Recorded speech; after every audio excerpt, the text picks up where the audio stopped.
of Islamic relief. And we're very lucky that we have one of our founders, Dr. Hani Al-Banna, here with us today. Dr. Hani Al-Banna, he is a pioneering humanitarian and the founder of Islamic Relief, one of the world's largest Muslim-led organizations. He trained as a medical doctor, and then he co-founded Islamic Relief in 1984 after visiting East Africa.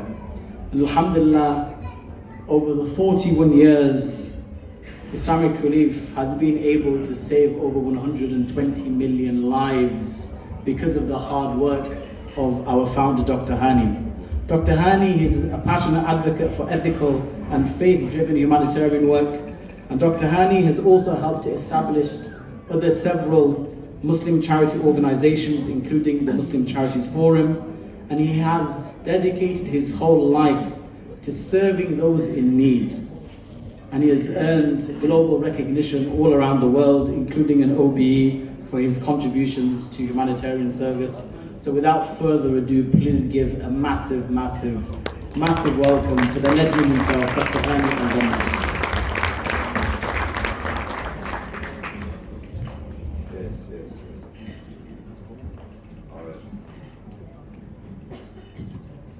الحمد لله والصلاة والسلام على رسول الله.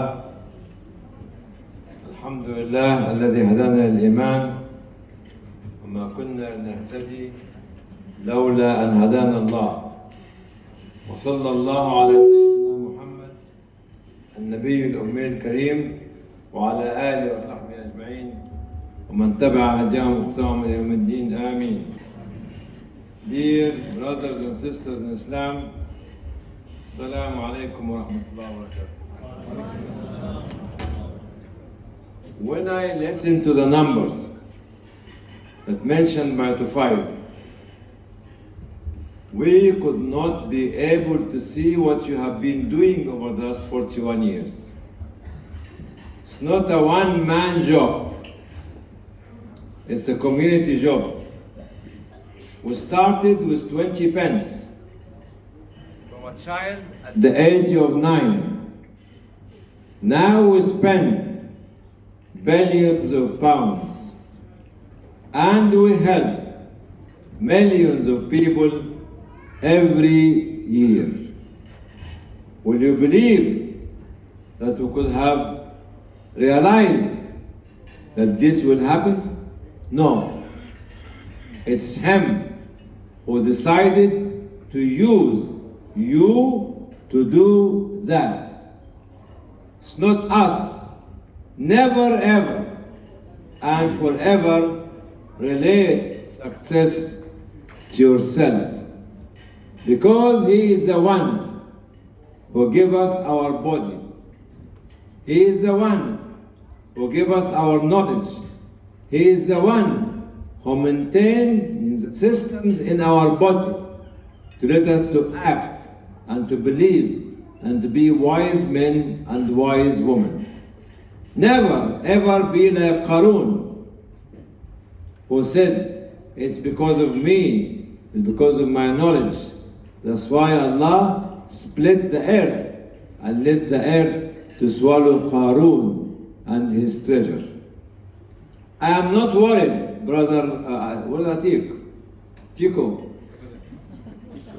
I'm not worried about how much you raise tonight, because Allah decided about the figure. And the figure you raise tonight, it's been written long, long time ago.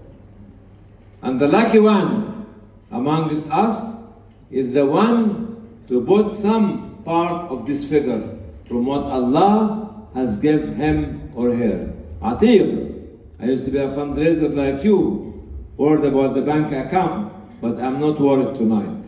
Because the one who changed the 20 pence 41 years ago to billions, and I say it with confidence, billions, is the one who decided how much you raise for the woman in Gaza tonight.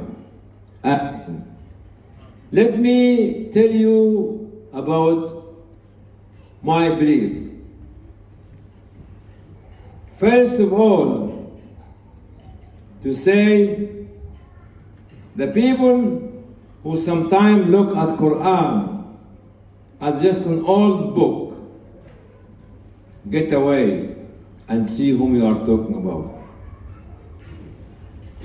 Quran is a book of wisdom, book of challenges, book of knowledge, book of science, technology, guidance, history, and stories, and literacy.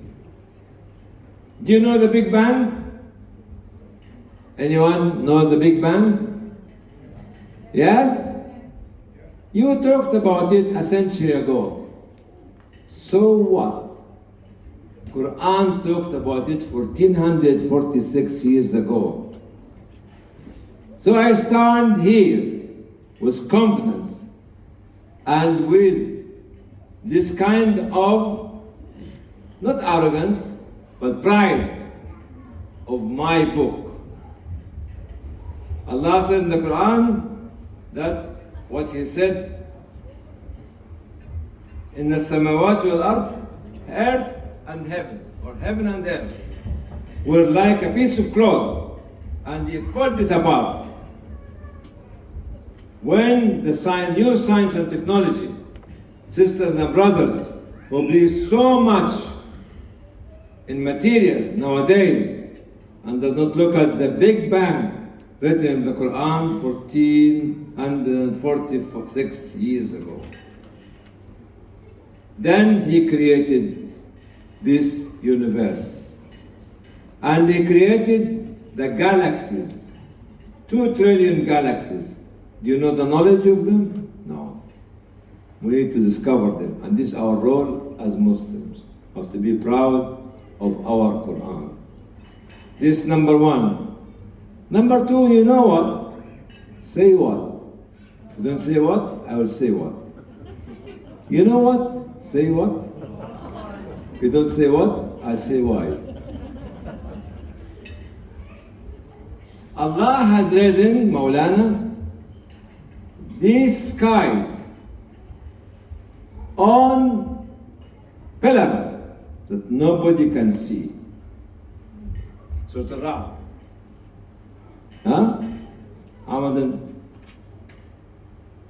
And this one is a great challenge.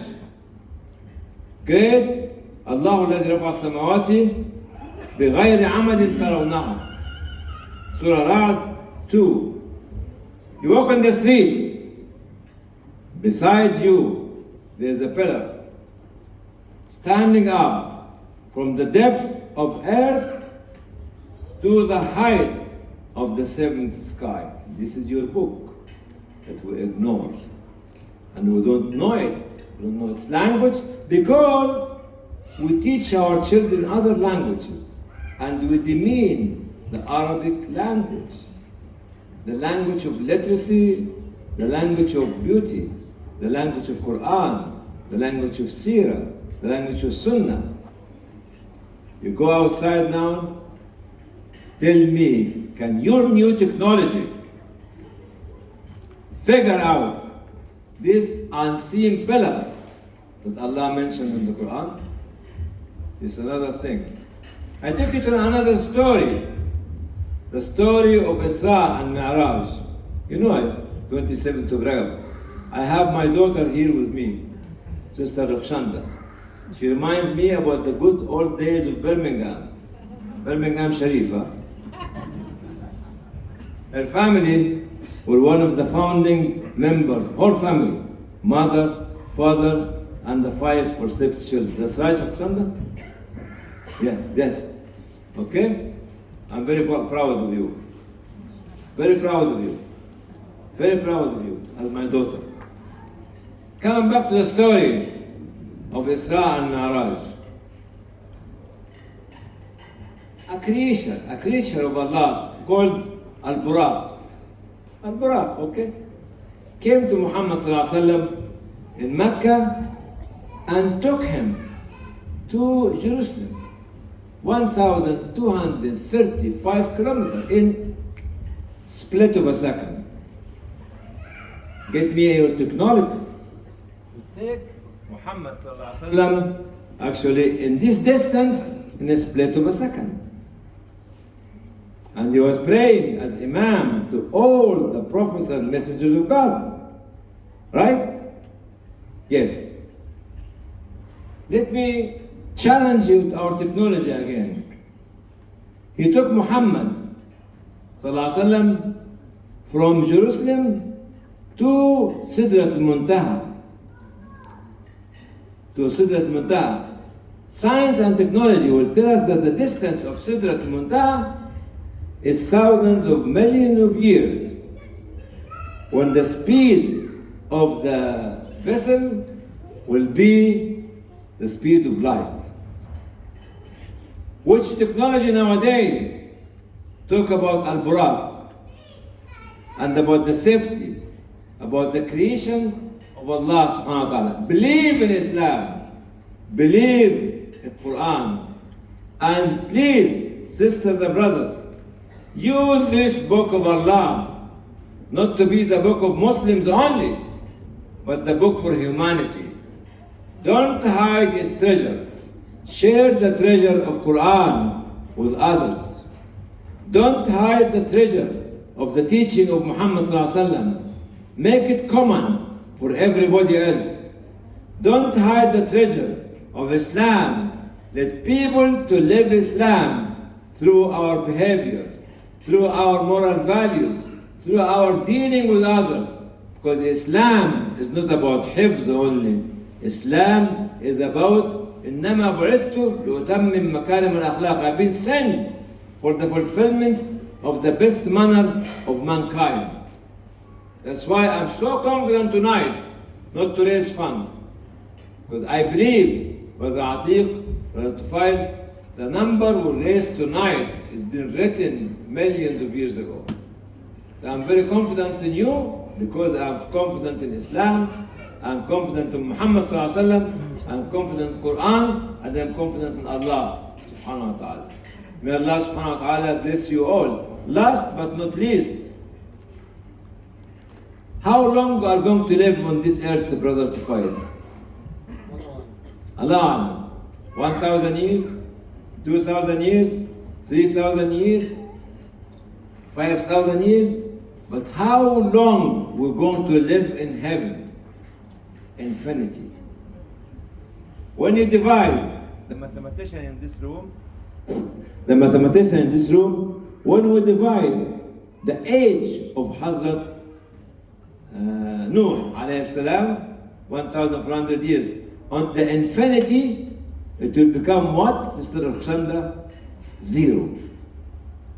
So the life, or the length of life of Nuh alayhi salam becomes 0 compared with heaven, that all of us trying to go there. See the value of life and the value of the life before Allah subhanahu wa ta'ala. This is Islam. The 0 number is our life, is our fight on properties, our fight on businesses, our fight with our brothers and sisters because they are not giving us our share of inheritance. 0. Nothing. But our life before Allah is infinity. May Allah subhanahu wa ta'ala bless you because I am confident in you and because you are the blessed people, inshallah. Jazakumullah khair. Wassalamu alaikum wa rahmatullahi wa barakatuh.